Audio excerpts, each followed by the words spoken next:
Long ago, in the quiet town of Olorun, nestled deep in the heart of the hills, there was a place called the Whispering Market. It wasn't found on any map.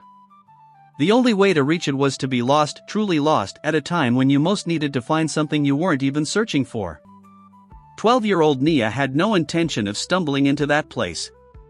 All she wanted was a shortcut through the forest after staying too long at the river collecting wild herbs for her sick grandmother. The sky had already turned red with dusk, and her woven basket was nearly full when she took the unfamiliar path. The wind shifted strangely that evening, blowing not against her skin but through it.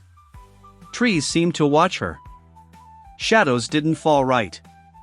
And when she finally stepped out of the thick bush, she found herself standing before a crooked archway made of animal bones and vines. A sign hung from the arch, swinging though there was no wind. The Whispering Market, open when needed. Nia hesitated. Something pulled at her chest. A mixture of curiosity and dread. Then she stepped inside. The market was unlike anything Nia had ever seen. Wooden stalls lined the winding path, some selling live crows in brass cages, others offering dried tongues labeled with names she didn't recognize. Candles burned upside down. A vendor sold jars of captured lightning. Another whispered secrets for a price. But it was the farthest stall that caught her attention. There, under a torn black canopy, stood a woman with no eyes, only gold coins where her eyes should be. Her fingers were stained ink black, and behind her were dozens of mirrors, some cracked, some fogged, others too clear. Nia tried to walk past, but the woman called her. "You have seen what should not yet be seen. Come. Choose your tomorrow." Nia stopped. "I don't understand." The woman's mouth didn't move, yet the words echoed in Nia's ears. "One look. That is all. One glimpse of tomorrow. A gift. A warning. A curse. All the same." Before Nia could speak again, the woman held up a mirror, small, oval, framed in dark wood with carvings of hands and mouths around its border. "Look." Something in Nia's heart compelled her to do it. She looked. What she saw was not herself. In the mirror, Nia saw her grandmother's hut lit by firelight, but something was wrong. She saw herself, weeping. She was older, maybe 13 or 14. Her hands were stained with blood. Her grandmother lay motionless on the mat, her body twisted unnaturally. And standing over them both was a tall figure in a red cloak, face hidden, but holding something sharp and gleaming. Nia gasped and stumbled backward. The mirror fell and shattered. The eyeless woman only smiled, or something close to it. "Tomorrow is not kind to those who seek it.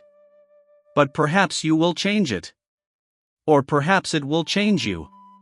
The Whispering Market vanished behind her. She was back on the edge of the forest, her basket at her feet. Nia couldn't forget what she saw. Every day afterward, she watched her grandmother more closely. The old woman, Mama Abony, was frail, coughing more often, sleeping longer. "What burdens your eyes, Nia?" her grandmother asked one night, brushing her face with a bony hand. Nia wanted to tell her everything but hesitated. Who would believe such a tale? Instead, she asked, "Do you believe the future can be changed?" Her grandmother gave her a long, thoughtful look. "Sometimes. But not without cost." Nia started carrying a wooden knife in her satchel and never wandered far from the hut. But days passed, then weeks, and nothing happened. Until the night of the red moon. It was just like the vision. The firelight flickered in the corner. Her grandmother was asleep. Nia was sorting herbs on the mat when the door creaked open slowly, too slowly. She turned. A tall figure stepped inside. Red cloak. Face hidden. A gleaming knife in hand. Everything froze. Her body remembered the mirror. She lunged for her satchel and drew the wooden knife, but it felt like a toothpick in her trembling hands. The figure raised the blade. A scream tore from Nia's lungs as she threw the basket of herbs into the air. The red cloak staggered. She rushed at the figure, stabbing with her wooden knife. It snapped, useless. But the figure reeled backward, tripping over a stool. Its hood fell. Nia gasped. It was her cousin Deo. His face was pale, his eyes wild. I didn't mean it, grandmother said. She said she had to go. For the spirit to leave her. He was shaking, trembling, muttering. Footsteps thundered from outside. Villagers. They dragged Deo away as Nia collapsed next to her grandmother. Mama Abani was still breathing. Just barely. Later, after the healers had come, after Deo had been taken away, Nia sat in the darkened hut holding what remained of the mirror. Only one shard had returned with her from that strange market. And in it, she saw not her face, but a reflection of her grandmother, sitting beside her, smiling. The shard shimmered. A voice whispered from it. Tomorrow is never fixed. But it remembers those who try to change it. From that day forward, Nia kept the mirror shard close. She had seen what the future held, but she had fought to alter it. And won. Or so she believed. Years passed. Nia grew older, wiser. Her grandmother eventually passed, but in peace, surrounded by warmth, not shadows.